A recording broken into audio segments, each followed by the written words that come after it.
October is National Dyslexia Month, and to learn more about this, I spoke with my friend Liz Nason, who is a student with dyslexia, and the Grace Point School about their journeys with dyslexia. Let's go learn. What is dyslexia to you in just like plain terms? I kind of call it a blessing from God. Kind of makes me different and special and unique in my own way because everyone is different, and it's what makes me different from other people. According to dictionary.com, dyslexia is a general term for disorders that involve difficulty in learning to read or interpret words, letters, and other symbols, but do not affect general intelligence. What was one of the first signs you noticed of you having dyslexia? In third grade, I guess was the first signs of it, but we thought it was something else. Sure enough, it was. That's when I was diagnosed with bilateral low-frequency hearing loss. Basically, I need hearing aids. And we thought we fixed it. We thought that was why my grades were suffering, why I was struggling. And then in fourth grade, I was still struggling.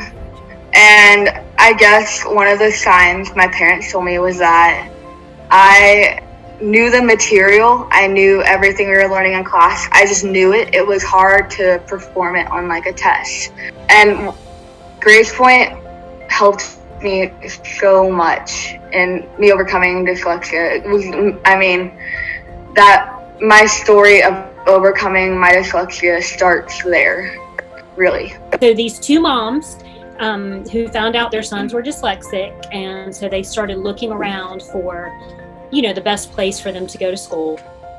And because of the fact that, where they lived, a lot of the options were pretty far when you're talking about a daily, commute.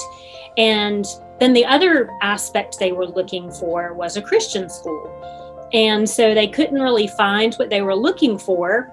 And so they started talking with a lady named Brenda Fitzgerald, and she talked with them, and they asked her, what she thought. I said, you find the money and the people, and I will give you my services free to start the school. It was kind of a crazy idea because they were talking about doing something pretty quickly, but they pulled it off. Day to day, how would you say you overcome dyslexia in your everyday learning and at school and everything? So for me, this differs for everyone. The overcoming process for me happened when I went to Grace Point.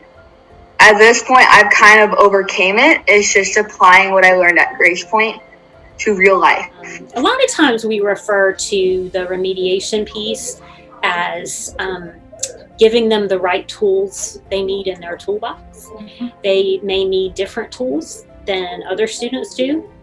And if we can equip them with those, then when they leave here and they get into situations, then they know, okay, I need to do this way in order for me to be able to understand. There was a specific class for Greek and Latin roots. Taught us a lot about breaking down stuff, breaking down words, not speeding through reading. So how would you say most kids coming in, how are they feeling when they come in to Grace Point? So, a lot of times kids are coming in and they're feeling like they're not smart. They don't understand. Usually if they've been, if they came from a regular traditional public or private school, they don't understand why the other kids in the class could understand and they could get the information, but why they couldn't. And these are smart kids. Yes, these are very intelligent very kids, and they know that they're not getting it like their peers. And it's very, not only frustrating, but it's really affects their self-esteem. And so a lot of times when they come in, they're broken. I didn't want to read aloud in class and do popcorn reading because I knew if I did, I would sound dumb. The really huge thing for us, obviously we remediate the dyslexia we're really helping those children find their God-given talents. What we just said a minute ago, these kids are very, very bright.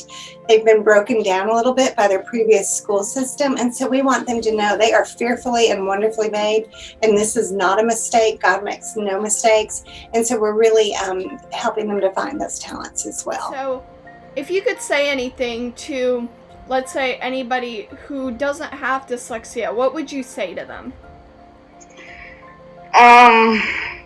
First off, like, erase all dyslexic stereotypes in your brain. If you have a friend that is still struggling with their dyslexia, you gotta be patient with them and encourage them, because when you're struggling with it, you're frustrated, you don't want to tell anyone, like, you're just down to yourself.